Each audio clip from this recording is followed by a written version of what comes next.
a lo largo de su carrera y especialmente de este cuarto año, que hay a lo largo de la historia de diferentes países procesos revolucionarios armados. Han ocurrido en diferentes lugares, en diferentes momentos de la historia y por diferentes razones. Nosotros llegamos a un punto de desarrollo cronológico de la historia argentina que permite o que por lo menos vehiculiza el tratamiento de un tema que tiene que ver con más que con la organización de los grupos armados, la explicación causal de por qué hacen su aparición en el momento en que lo hacen, de cuáles son sus características, de cuál es su modus operandi, pero básicamente lo importante es entender las razones que permiten observar este fenómeno. Hay un contexto, como decíamos antes, que de alguna manera coadyuva a que sea posible encontrar este tipo de cosas en un montón de países.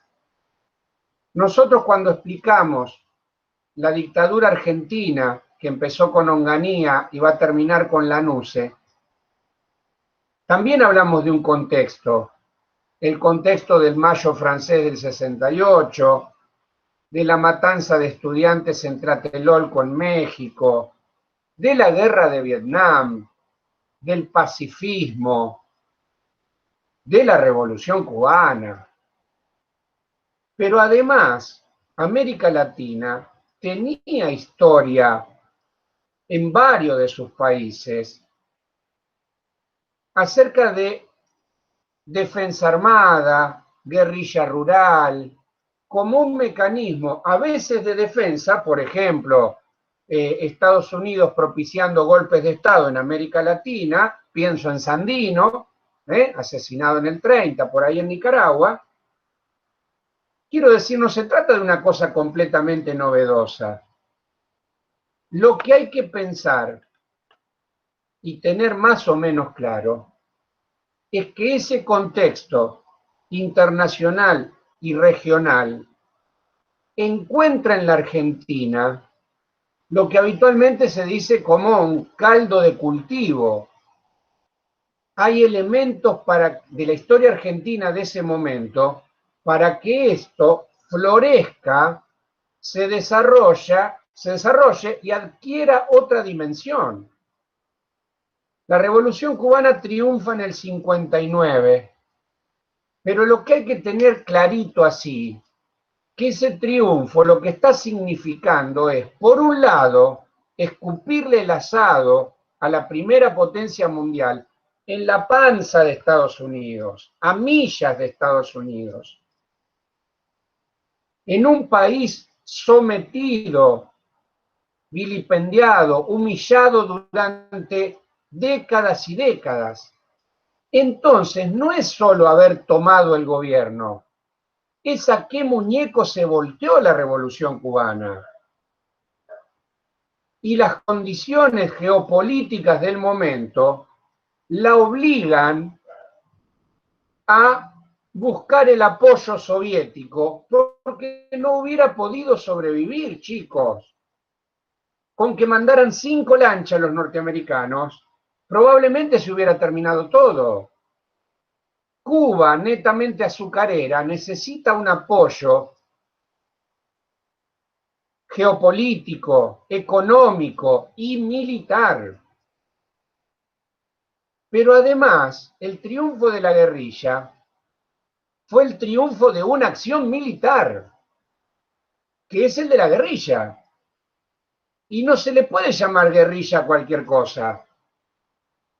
La guerrilla del proceso cubano, y ustedes lo ven con Laura, es una guerrilla de tipo rural que se llama foquismo.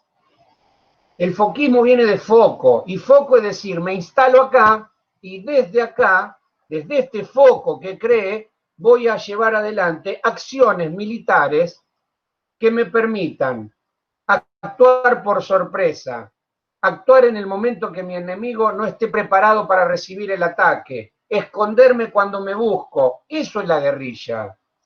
La guerrilla no es un ejército que lucha mano a mano contra un gigante. Le pega cuando puede, le pega cuando debe. Hay una estrategia guerrillera. Y si no, miren Vietnam, que es muy simultáneo a este proceso. Esto no quiere decir que en todos los países donde haya guerrilla, la guerrilla va a actuar de la misma manera. Lo que sí hay que decir, que el efecto cubano pega mucho sobre toda América del Sur. Mejor dicho, en varios países de América del Sur. Especialmente en aquellos donde la situación política, económica y social hace propicia, hace posible el surgimiento de grupos armados. Ahora lo vamos a mirar desde otro lugar. Si en la Argentina, como dijo, creo que fue Eber, en el 55 se produjo un golpe de Estado que margina del juego político al partido mayoritario de la Argentina, al que representa, para bien o para mal, los sectores populares en la Argentina. Si esto se llevó adelante durante 18 años de proscripción, para el momento en el que nosotros vamos a hablar van a ser menos. Los grupos guerrilleros van a aparecer antes del retorno del peronismo. Pero lo que va a pasar es que hay vuelta, un clima propicio.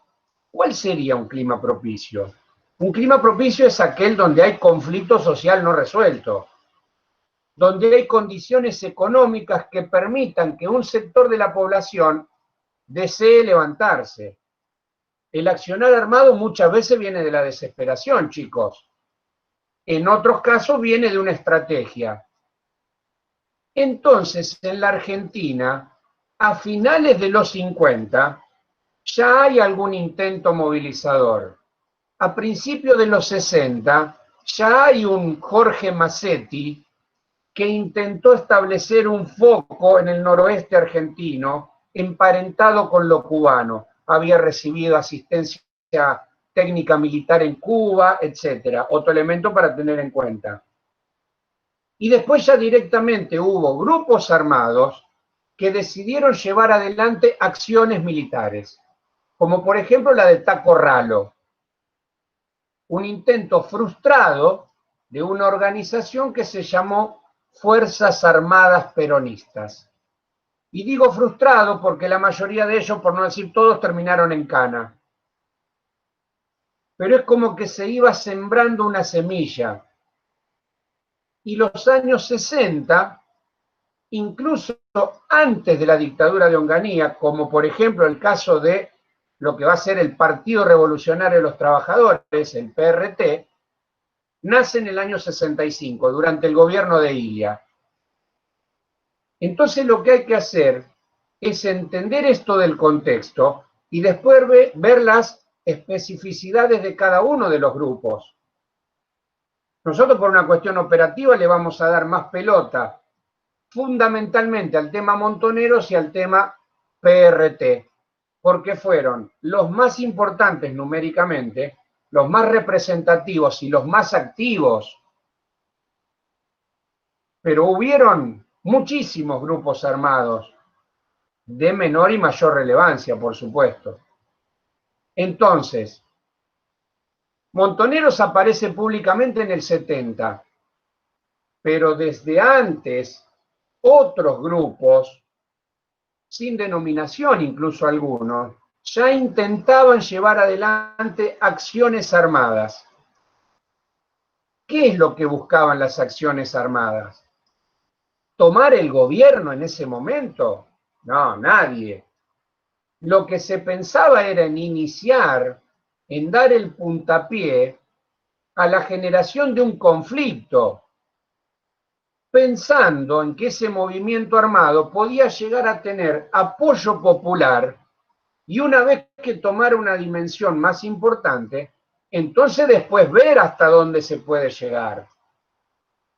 Pero en la cabeza de muchos revolucionarios estaba esto: ante semejante injusticia que se vive en este país, cuando nosotros nos larguemos, toda la clase obrera, o gran parte de la clase obrera, se va a encolumnar con nosotros, porque está cansada de la proscripción, porque está cansada de la represión, porque está cansada del autoritarismo, porque está cansada de ese tipo de capitalismo que tiene la Argentina, u otros que ideológicamente dicen porque hay que ir contra todo tipo de capitalismo, van a ser los grupos más identificados con la izquierda, ¿no es cierto? Ahora, de ese contexto, también forma parte una cosa que fue inmensamente influyente en América del Sur y en la Argentina en particular, que fueron los sacerdotes del tercer mundo. Los sacerdotes del tercer mundo, que no nacen en la Argentina, sino que se desparraman por muchos lugares del mundo, son los que en determinado momento se animaron a hacerle un planteo a la Iglesia Vaticana de que había que estar al lado de los pobres y sufrientes del mundo. Y un papa que se llamó Juan XXIII hizo el Concilio Vaticano II, en donde hubo un mensaje totalmente progresista, totalmente enfocado no solo en el humanismo cristiano, sino planteando el tema de lo social. Y a nivel de la institución iglesia, al interior de la institución iglesia, casi que le ordena a los sacerdotes que estén al lado de los pobres y lejos de los lujos. Entonces, hay una gran cantidad de sacerdotes, fundamentalmente jóvenes, que toman eso a pie juntillas y se van a las villas y se van a los barrios marginales y se van a las favelas y están al lado de los campesinos explotados de América Central y van a ejercer un acompañamiento que no es solo espiritual, sino que netamente social y que permite acompañar ese proceso de rebelión que se va gestando.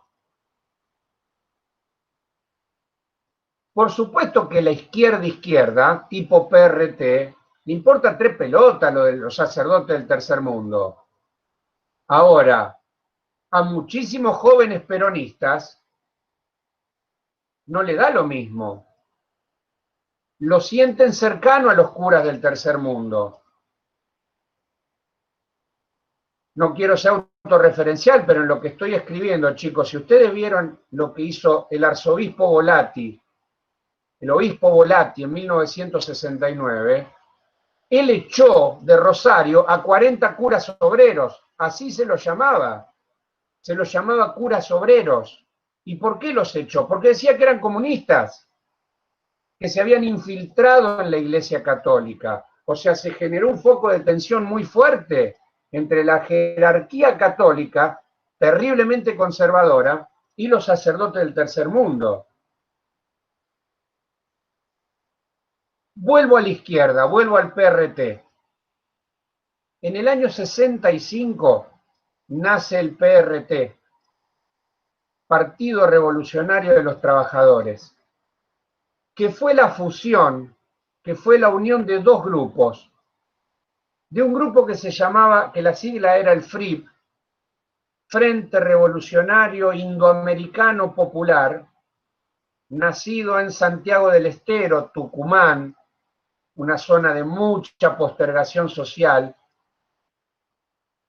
y la unión de otro grupo, que era Palabra Obrera, conducido por un señor que se llamó Nahuel Moreno, que llevaron adelante este proyecto político. A poco de andar, y después de haber realizado algunos congresos, la agrupación era bastante reducida, se identifican con el marxismo, claramente son guevaristas, pero también admiran al APRA peruano, reivindica lo popular, lo indígena, y reitero, se identifican con la izquierda. ¿Qué lo fractura? ¿Qué lo separa? Lo separa que el grupo del FRIP, que conduce la familia Santucho, y en particular Mario Roberto Santucho, el Robi, atento con ese nombre, dice esto tiene que desembocar en la lucha armada. Y el otro grupo, el de Moreno, dice que no hay que ir por la lucha armada, que hay que ir a trabajar sobre la conciencia de la clase obrera. Esto en el fondo lo que quería decir era, saquémosle el peronismo de la cabeza al obrero, porque el obrero que es peronista no es revolucionario por ser peronista, porque el peronismo no está contra la lucha de clases. Una mirada bien de la izquierda, ¿no es cierto?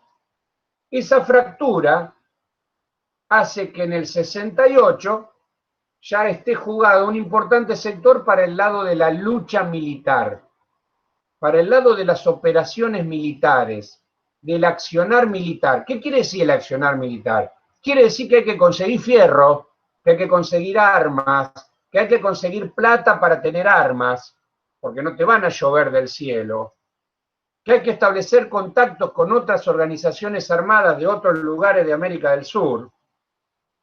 Esa es la característica operativa. Y en 1970, el partido se divide en dos partes. Una en la estructura política, que va a ser el PRT, y en el 70 se crea el ERP, Ejército Revolucionario del Pueblo. Pertenecen al mismo tronco común, la diferencia es que los del PRT desarrollan acciones que tienen que ver con el frente de masas, con la parte cultural, con la parte intelectual, con la publicación de periódicos, con el trabajo de infiltración dentro de las fábricas para generar conciencia en los trabajadores, para hacer un trabajo sindical que le permita alcanzar y obtener delegados, comisiones internas en las fábricas, etc. Ahora, el ERP, no, el ERP es fierrero. El ERP va a llevar adelante acciones militares. Eran, repito, del mismo tronco común, solo que el ERP es esencialmente militar. El otro lugar importante es el que va a ocupar Montoneros, el más importante. Tan importante que fue la organización armada más numerosa de toda América Latina.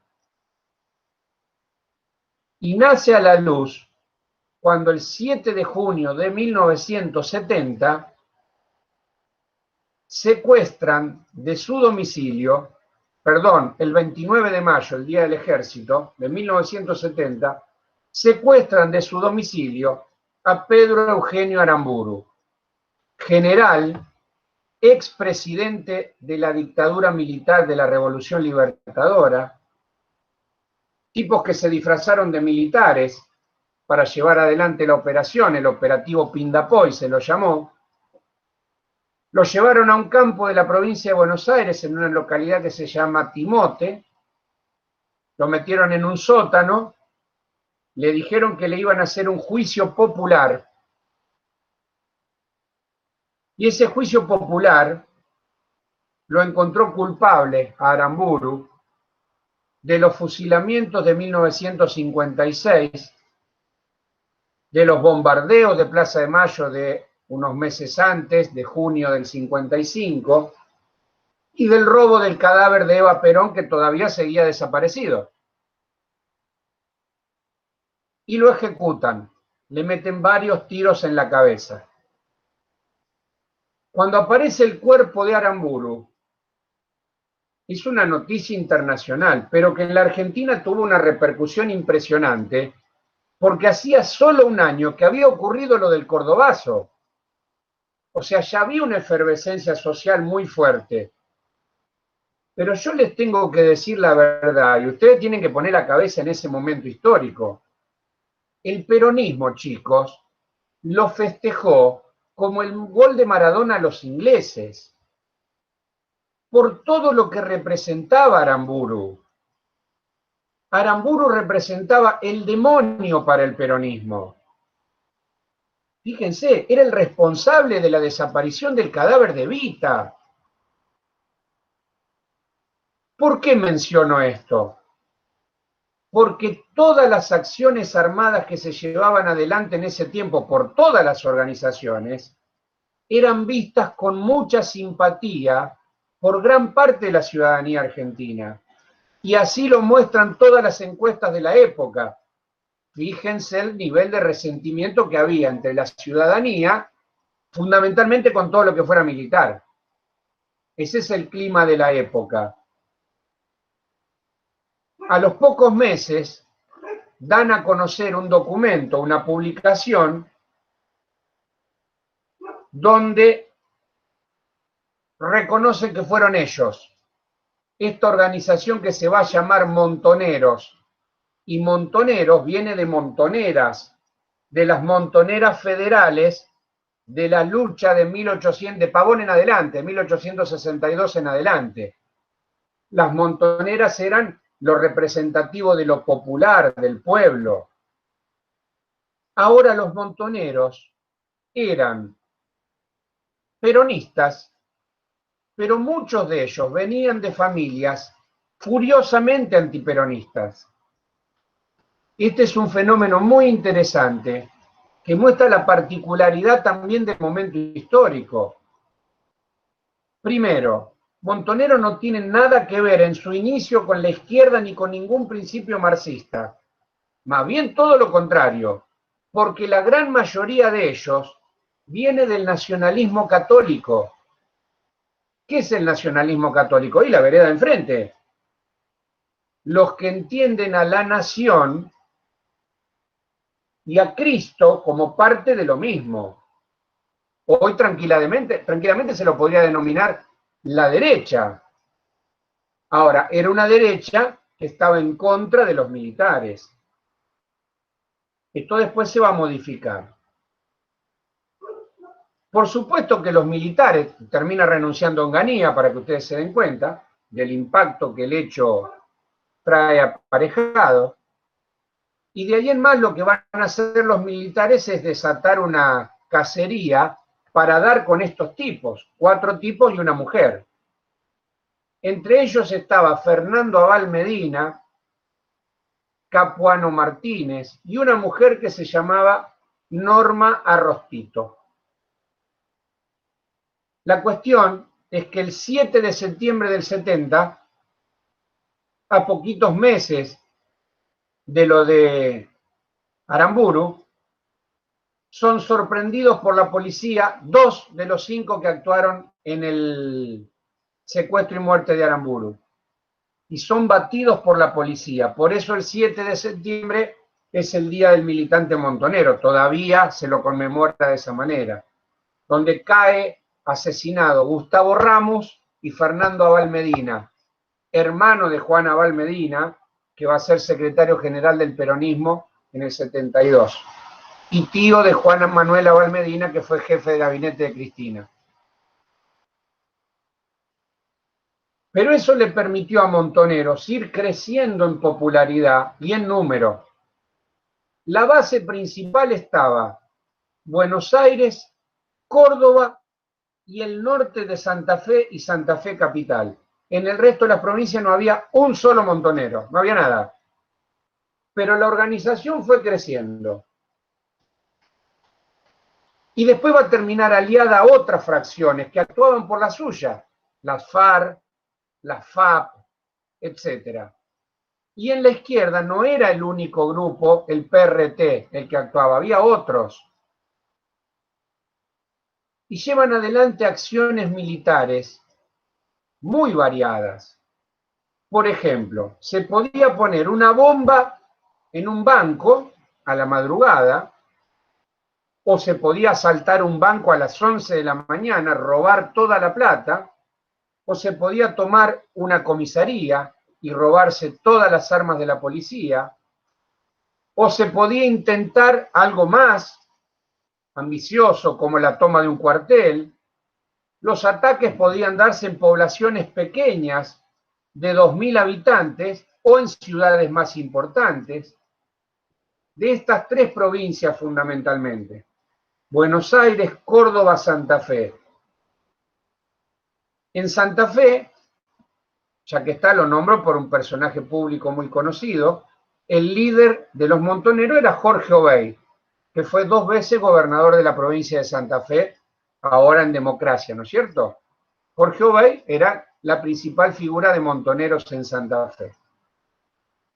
En realidad el más importante era Mario Ernst, E-R-N-S-T, que le decían el Mormón, también un santafesino. En Rosario prácticamente no existían montoneros. La dictadura empieza a desarrollar estrategias de represión distintas a las que estaba acostumbrado a utilizar antes. Empieza a haber desapariciones, en el año 71, 72, etc. Ahora, lo que hay que entender es que, por ejemplo, para el lado del peronismo, Perón, que todavía está exiliado en España, impulsa y alienta y les da una denominación, le dice formaciones especiales. Y tira frases como la violencia de arriba engendra la violencia de abajo, lo que le daba un marco de justificación, ¿entienden? O sea, Perón, ¿qué le está diciendo a la sociedad? ¿Y qué quiere, viejo? ¿Cómo querés que no reaccione? La juventud maravillosa, le decía, y los alienta y los impulsa. Además, reitero, con la simpatía popular. Para que ustedes se den cuenta de la magnitud, de la dimensión, el ERP lleva adelante el secuestro del gerente general del frigorífico Swift, acá en Pueblo Nuevo, Villa Diego, norteamericano el hombre, y le piden un rescate de millones de dólares. Así funcionaba, en parte, la cuestión. Entonces, arreglan la entrega de dinero, pero además el ERP le pide que entreguen toneladas de alimentos, frazadas y ropa en las villas de Villa Gobernador Galvez y en el sur de Rosario. Y todavía están las crónicas periodísticas del diario La Capital y del diario La Tribuna, donde se ven a estas empresas hacer entrega de frazada, de ropa, etcétera, etcétera, de comida. ¿Cómo no se van a ganar la simpatía popular, chicos? Por eso se los cuento. Imagínense una marginación social mucho menor a la actual, pero importante en esa época. Y el pobre le echa la culpa de todo a los militares. Y vos secuestrás un tipo que está recontrapodrido en plata y le hace tipo Robin Hood, le saca al rico para darle al pobre, lo aplauden de manera masiva.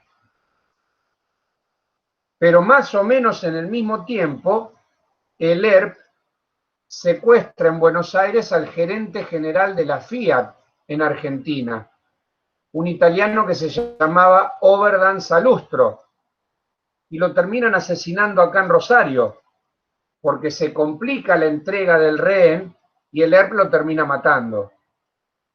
Y otro tanto hacía montoneros.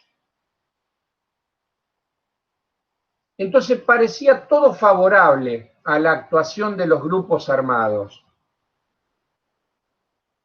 Pero pensemos en el clima de época, 70, 71, 72, la dictadura empieza a ver a las organizaciones armadas como un problema que hay que solucionar. Por eso empieza a pensar en el año 72 que el único que puede poner orden en este desastre es el viejo Perón. Entonces, en el 72, el ya presidente Lanusse, tercer presidente militar de esa dictadura, decide abrir el juego político, llevar adelante lo que se llamó el GAN, Gran Acuerdo Nacional, que perseguía el objetivo de incluir a todos los partidos políticos, incluido el peronismo, para convocar elecciones para el año siguiente, donde no habría proscripciones, aparentemente, pero que lo que muestra en definitiva es que hay una urgencia, hay una preocupación hay una desesperación porque esto se está saliendo de los cauces normales. El 22 de agosto del 72 se produce un hecho extraordinario, que es que en el penal de Rawson, provincia de Chubut, están detenidos los principales dirigentes guerrilleros de la Argentina y también dirigentes sindicales como Agustín Tosco, por ejemplo. Estos dirigentes planean una fuga extraordinaria de película. Tienen que pasar del penal de de Rawson, robarse un avión, irse en avión a Chile, donde gobierna el socialismo de Salvador Allende, y desde ahí irse a Cuba. Acuérdense que están presos. Pero un desperfecto mecánico, al avión lo robaron, ¿eh? Tal es así que los principales cabecillas de los grupos armados lograron irse a Chile, pero el resto se quedó. No pudo subir al avión. Entonces son detenidos y llevados a Trelew, a la cárcel de Trelew. Y esa noche, el servicio penitenciario que custodia la cárcel simula un enfrentamiento y fusila a todos los detenidos. 22 de agosto de 1972, la masacre de Trelew. Con tanta mala suerte para los militares que hubo 3 sobrevivientes y que sobrevivieron, aunque estuvieron heridos, porque los dieron por muertos. Se arma un escándalo nacional. La noticia se hace internacional. Si no recuerdo mal, fueron 16 o 19 los fusilados, hombres y mujeres, entre ellas la mujer de Santucho embarazada. Es el clima de violencia del que Eber mencionó hasta donde manejaba información. A lo que Eber decía, yo lo multiplicaría por 100, como poco. Ese es el contexto.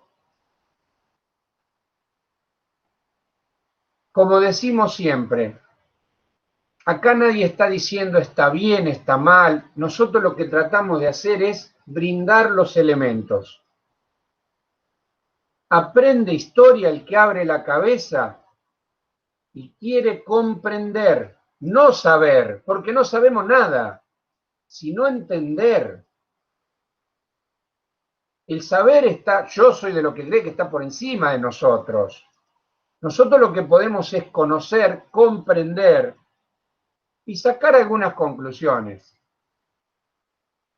Cuando yo les decía que tildan de montonera a Cristina, antes a su marido, etc., primero lo están diciendo como un insulto.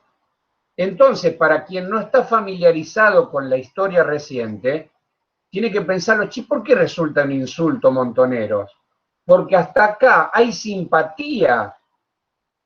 Hasta donde nosotros contamos, hay simpatía popular con montoneros.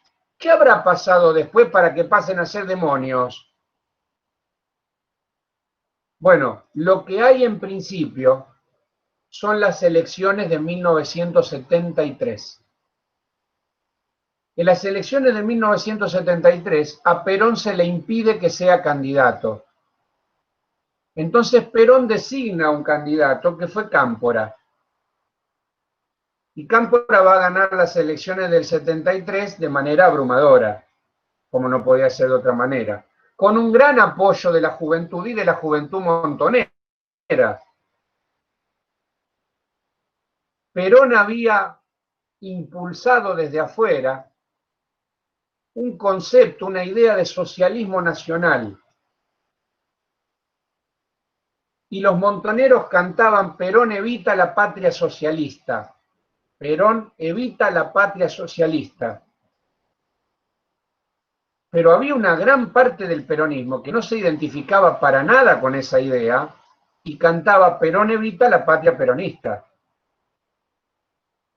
Y yo le voy sembrando esa idea para que ustedes vean que ahí hay un foco de conflicto que va a terminar siendo terriblemente sangriento entre los propios peronistas. Perón no definía muy claramente el socialismo nacional. Es más, fiel a su estilo, le cambió la definición 3 o 4 veces.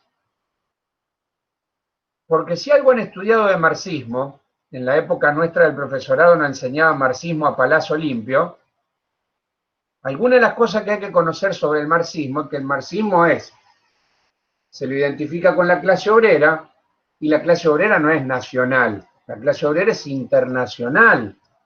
Por eso lo de la internacional socialista, por eso la identificación de toda la clase obrera marxista, no tomada desde el aspecto nacional, sino el obrero polaco es un hermano mío, es hermano de clase obrera como yo, piensan los marxistas.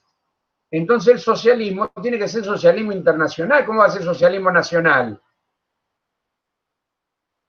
Pero Perón hablaba de socialismo nacional, o sea, un socialismo a lo peronista, un socialismo porque nosotros hacemos política social, buscamos la justicia social, pero los jóvenes de Montoneros le dan otra interpretación a eso, le dan una interpretación izquierdista. Entonces van a ser la tendencia revolucionaria del peronismo. Y entonces sí empiezan a darle contenido ideológico de izquierda, pero no de izquierda marxista, sino se paran en lo que es la izquierda del peronismo. Si se está enquilombando la explicación, me avisan y hacemos un parate. Si hay preguntas para hacer igual. Yo quería... Ah, está Ramiro. No, va, yo Dale, no. Robert era. No, quería consultar el tema, bueno, que estaba hablando vos de la definición del, ¿cómo se llama? De montonero. Vos decías que tiene viene de familia católica, ¿no? Y que no eran del partido de izquierda, no asociaban a lo que sería la izquierda comunista. no, Ahora, para nada. sí se apegaban a una idea socialista. Pero socialista, no marxista. Esa es Claro, la eso es lo que quería mirada aclarar. particular. Eso. Esto va a traer una dinámica que cuando se haga más aguda la lucha, y especialmente la lucha al interior del peronismo, sí van a tener contactos con la izquierda y van a aceptar varios postulados del marxismo, hasta que se enfrenten a Perón. Yo quiero que tomen esto con todo el respeto que saben que les tengo, a lo cual se les suma el aprecio. Están a 2 meses de terminar el cursado de la carrera del profesorado de historia.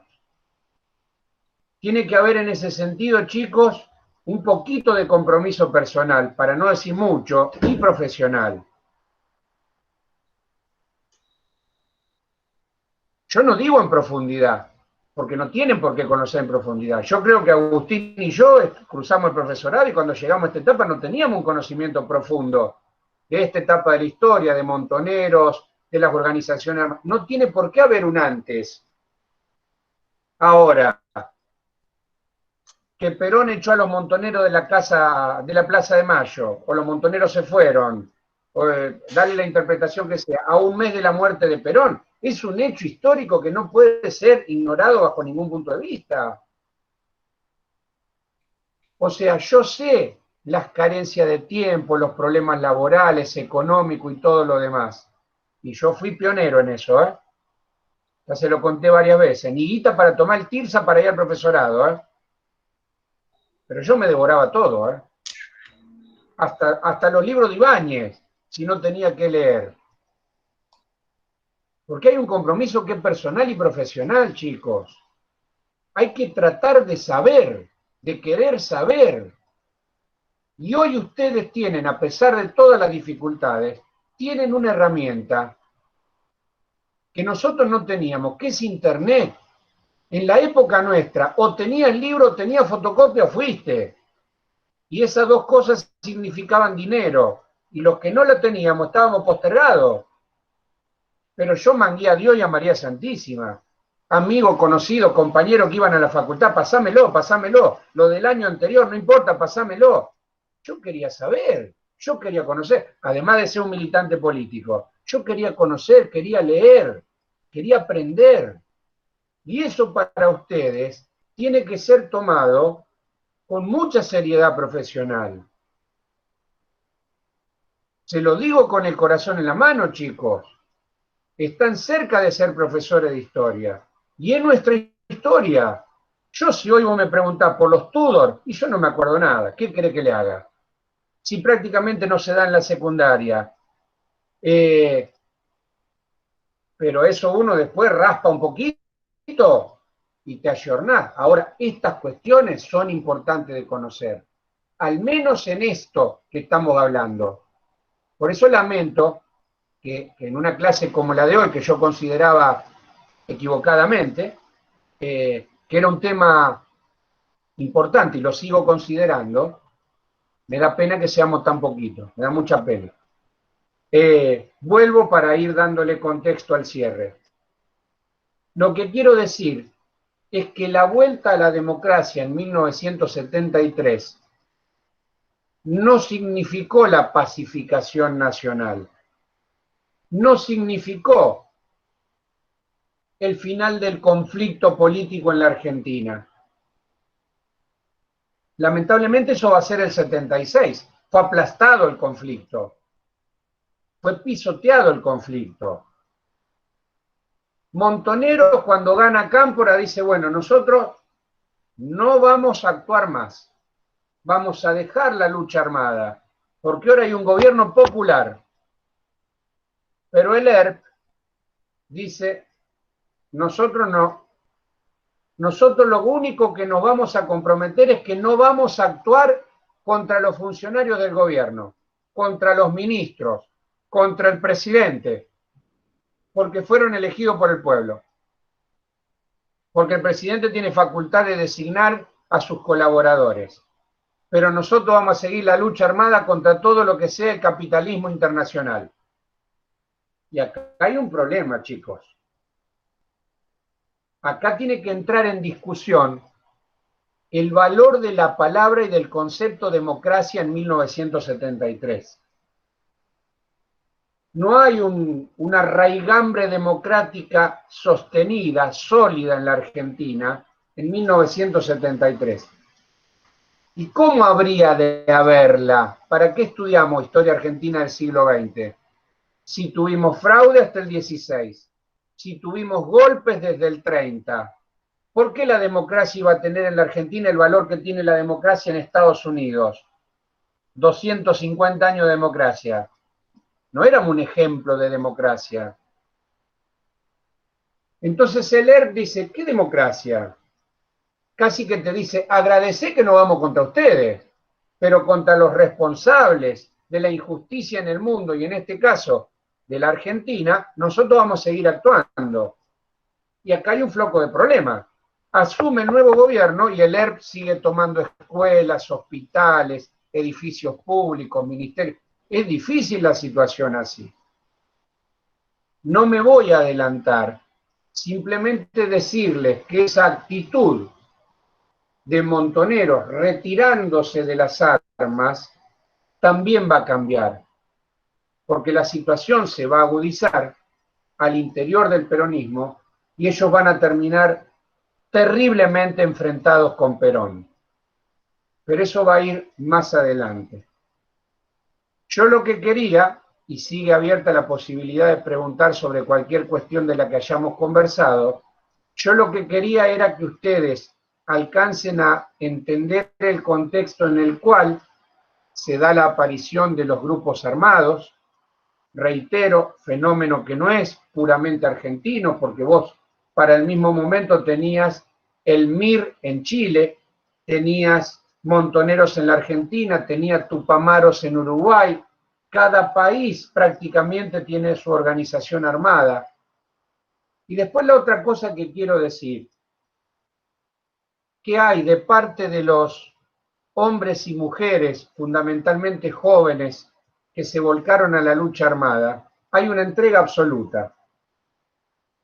hay una entrega absoluta.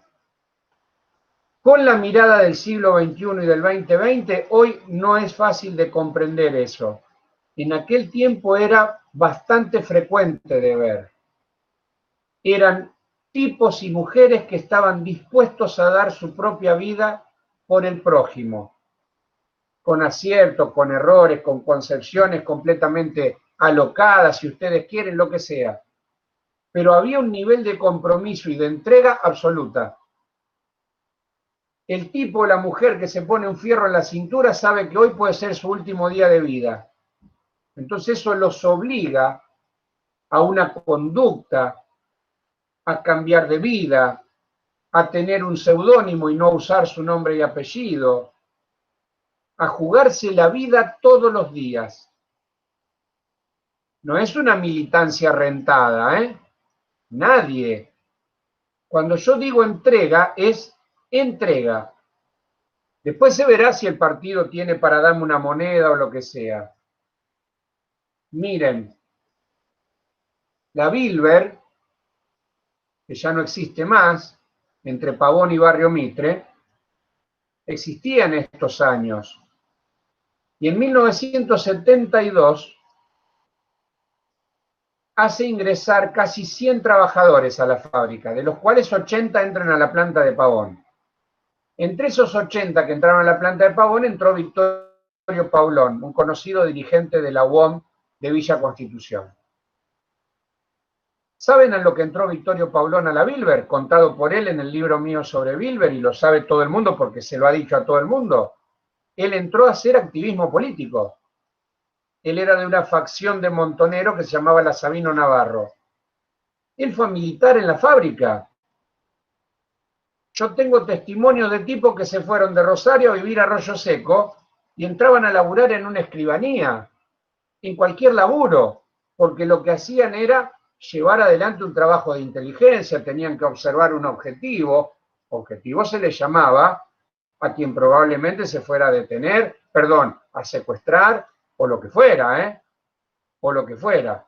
Esto no es gratis, La organización armada no tiran rosas y claveles, chicos, Los enfrentamientos y las crónicas policiales de la época, con ir a la hemeroteca, ustedes lo ven. A diario, entre el 70 y, me atrevo a decir, hasta bien entrado el golpe militar del 76. A diarios hay atentados en la Argentina. Por supuesto que del lado del Estado y de la represión va a venir cualquiera también, como pasó en Villa Constitución, aunque en un gobierno constitucional como el de Isabel Perón en 1975. Pero quiero decir, ese es el nivel de violencia que existe. Hay muertos y atentados todos los días, de un lado y del otro, de un lado y del otro. Cuando Eber habló de la teoría de los dos demonios, por si no lo saben, eso data del año 83, del retorno a la democracia, que fue la idea instalada por lo que se llamó la Comisión Nacional de Desaparición de Personas y que el presidente Alfonsín lo tomó como propio. La idea era que eran tan malos unos como los otros. La idea era que la violencia que generó uno terminó siendo tan violento y malo como el otro.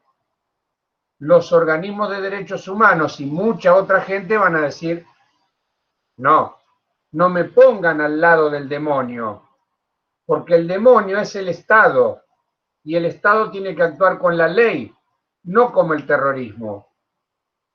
Una discusión que da para largo, pero más o menos esos son los ejes de discusión. Entonces por ahí va la cosa. Y además hay un lenguaje particular, hay una forma de vestirse, hay una rigidez hacia el interior de las organizaciones que ustedes no tienen idea, que tiene que ver hasta con la conducta personal, la fidelidad en la pareja. Se puede tener novia, no se puede tener novia. Se puede tener esposa, no se puede tener esposa. Hay cuadros militares, se organizan como los ejércitos. Hay teniente, hay mayor, hay coronel, hay esto, hay aquello. Todos reciben instrucción militar. Esas son algunas de las características generales. Por supuesto que la universidad es un lugar donde las organizaciones armadas también van a tener mucha actividad y muchos activistas, porque naturalmente se entiende que generacionalmente esta es una situación que involucra fundamentalmente a los jóvenes. Algunas de estas cosas son las que hay que tener en cuenta a la hora de hablar de las organizaciones armadas. Nosotros con lo que vamos a seguir, le vamos a dejar material y todo como hace siempre Agustín, con lo que vamos a seguir es con la etapa de gobierno peronista entre el 73 y el 76. Esto que arranca con Cámpora, que luego se convierte en el retorno de Perón, y luego de la muerte de Perón, con el mandato presidencial de su tercera esposa, Isabel, que era la vicepresidente y que por eso se hizo cargo del gobierno a la muerte de Perón. Tenemos dos cuestiones centrales para hablar de eso. Una que tiene que ver con las razones de carácter económico, de cómo es imposible corporizar la idea del pacto social que Perón tenía y pensaba reeditar en el año 73 como parte de la fórmula que había llevado en su primera presidencia. Interesante observar por qué no pudo lograrlo. Y después viene un desbarranque absoluto con la inepta de su mujer en un clima de violencia político absoluto, de las organizaciones armadas, pero también de una manera terrible y sangrienta hacia el interior del peronismo. Por un lado con la organización armada Montoneros y por el otro lado, con base en poder sindical, lo que se organiza como la contracara de Montoneros, la violencia armada de la derecha peronista, el comando de organización, la concentración nacional universitaria, lo que se llamaba la JPERRA, que era la JP de la República Argentina, conflictos terribles, y después la formación de la AAA, y López Rega, y todo ese tipo de cosas que ameritan ser tratados por lo menos hasta que nos encontremos este año, que no sé hasta cuándo hay clase porque no se sabe. Si hay alguna pregunta para hacer, háganla ahora. Y si querés, Agustín, podés ahí cortar, como vos quieras. Dale, lo corto y dejamos el espacio para las preguntas. Bien, bien. ¿Está Mazo, chicos?